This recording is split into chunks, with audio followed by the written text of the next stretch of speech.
am ay plage de confiance plage de confiance yi presse ci la bokk plage de confiance yooyu justice ci la bokk ndax dañuy wax ne fa la mbaxane war a doone benn mais c'est un idéal c'est-à-dire que loo xamante ni la mbébét bu rëy la boo xamante ni dañu ko am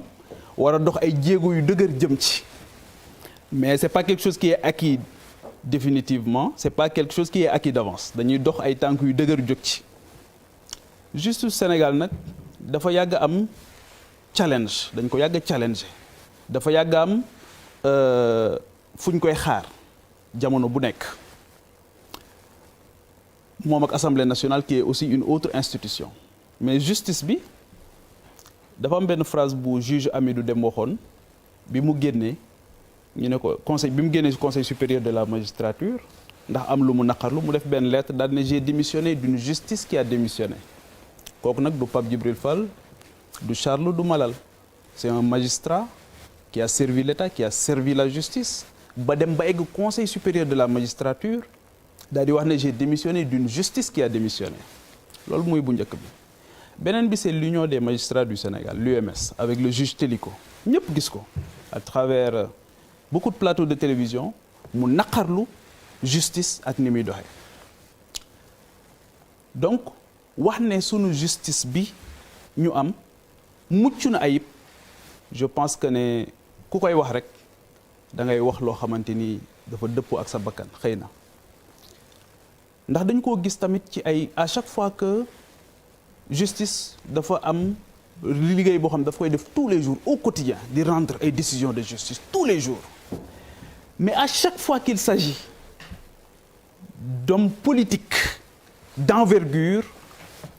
kenn du ko xàmmee mu lay jox ay exemples rapidement muy moom ak Assemblée nationale boo xoolee 1962 ce qui s'est passé l'Assemblée nationale était en cause la justice était en cause 1962 li ci xew ñëpp xam nañ ko ñu jóge ci Abdoulaye Wade dafa wax ne j'étais statistiquement mort sous Abdou Diouf tijji jamono bu nekk ba l'affaire Sey maître Sey bi mu amee on n'a pas cherché du côté du pouvoir on a cherché du côté de l'opposition c'est extraordinaire on cherche du côté de l'opposition te fa la ñu trouvé coupable yi à l'époque ñi justice officiellement déclaré coupable. Il dit quelque chose de très intéressant. On cherche pas du côté du pouvoir on cherche du côté de l'opposition et les gars du pouvoir ñoom ñëpp daw jëm côté opposition on pouvait dire que c'était une affaire privée parce que jàpp nañ ne benn inconnu moom moo rey le juge Kéba Mbaye le juge maître Sey mais defuñu ko les gens du pouvoir d'alors dañoo porter combat bi pour que Abdoulaye Wade soit en prison parce que le crime profite à quelqu'un. Un commanditaire.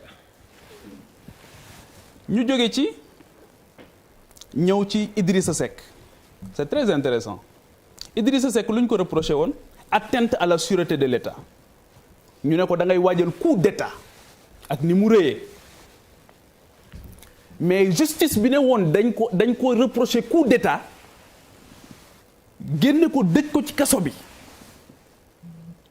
perquisitionné këram ak ay njabootam tàqaliko ak ay njabootam justice boobu mu xëyaat jox ko non-lieu total. ne ko defoo dara ñibbil. ne ko defoo dara après tout le désagrément causé à ses enfants à sa famille à son épouse justice boobu la justice boobu wax nga léegi jëli mandat d'amener ba fii may wax ak yow kenn xamul les conditions dans lesquelles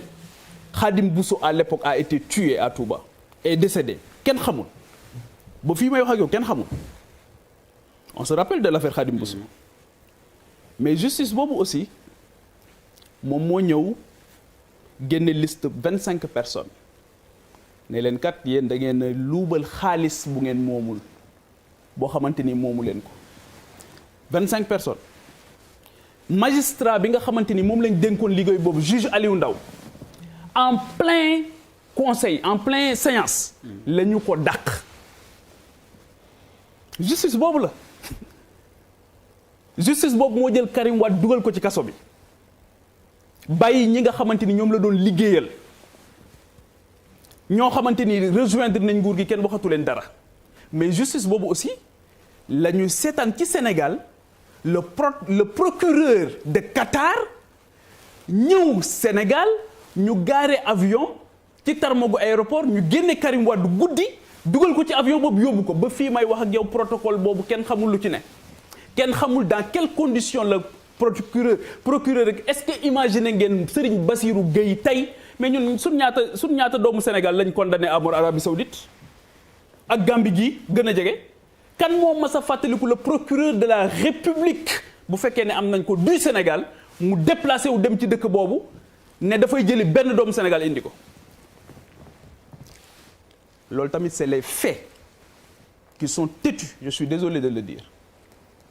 li Charles wax dëgg la nous avons tous mal dama am suma benn xarit bu nekk Genève Norvège nee na ma collègue am yi dañ koy laaj ne ko lan moo xew seen réew temps yi coow li dafa bari nee na dafa am kersa wax leen coow li nu mu demee nee na dafa am kersa donc nous avons tous mal parce que bu ñu sañoon heure bi ñoo ngi lijjanti mbas mi bu ñu sañoon assemblée nationale heure bi moo ngi convoqué ministres yi ak député ministres yi concernés ci mbas mi di leen laaj di leen auditionner pour ñu joyanti liggéey bi ñu jógee ci Karim Wade ñu ñëw ci Khalifa Sall wax naa ko fii nee naa leen il n'y a aucun rapport de l'IGE qui demandait une information judiciaire à l'endroit de Khalifa Sall j'attends ñu indil ma une pièce tangible buy wane ne y avait l'IGE demandé au contraire ça a créé même un malaise au sein de l'IGE ñun ñëpp suñu xaqulaay taala la ñuy wax mais Khalifa Sall boobu bi ñu koy procès ba mais dafa am ñaari ancien maire yu fa nekkoon Pape Diop ak Mamadou Diop ñu ne leen li ngeen di def nii caaxaan la laissez ça bàyyi leen li ngeen di def à l'époque malheureusement on nous parlait d'une affaire on aurait parlé d'une affaire privée mais qui avait porté le combat avec des éléments de langage à la limite ironique naan ceeb ak dugub yaa ngi dégg mu nettali ko ci télévision bi ba wax ne yaayam daf ko woo di ko laaj ne ko ndax li ñu lay jiiñ yaa ko def alors que tout le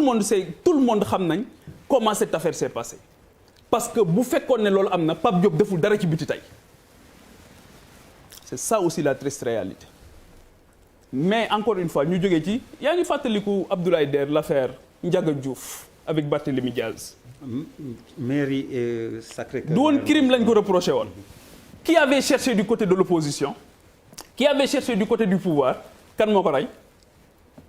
on n'a pas cherché du côté du pouvoir à l'époque on a cherché du côté de l'opposition moom mi ñu fekk maireem attaqué ko ay sox am fa ba fii may wax ak yow cette affaire là mais mieux encore il est en prison ñu def ko ci liste législative yi en prison ñu def ko ci liste yi il sort nekk avec le pouvoir ñu may ko jàmm le jour où il commence à contester ñu jëlaat affaire bi teg ci table ji di ko fitnaal di ko dugal di ko génne muy dem kii ak di ñëw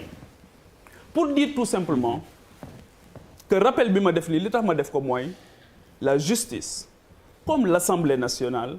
comme la presse dañu war a nekk ay plage de confiance yoo xamante ni doomu Sénégal yépp buñ ci ñëwee dañoo war a am aqulaay taala ne fii jàmm lañ fi fekk mais pourquoi l'affaire aujourd'hui malheureusement ce qu'on a redouté dans cette affaire dafa mel ni moo ngi arrivé on a vu que tous les gens pratiquement qui prennent la parole et qui sont du côté du pouvoir se déclarent pro Adji Sarr curieusement ñun ñii ñoo gën a ñaan yàlla sunu borom ñaari sénégalais yooyu yëpp sunu borom defal leen tawféex on ne souhaite à personne le déluge mais c'est comme si à un moment donné man dama naan est-ce que nous sommes dans un triangle de Bermude de l'esprit parce que tout y passe en réalité ñu gis ñi nga xamante ni ñoom ñoo nekk ak pouvoir bi tey ñoom ñëpp systématiquement pro Adji Sarr ñu gis systématiquement de l'autre côté ñoom ñëpp pro Ousmane Sonko mais man où sont ceux qui se battent finalement pour le Sénégal pour la justice la vérité. non nga pose question rek ñoom baal ma pro kan qui se battent finalement pour le Sénégal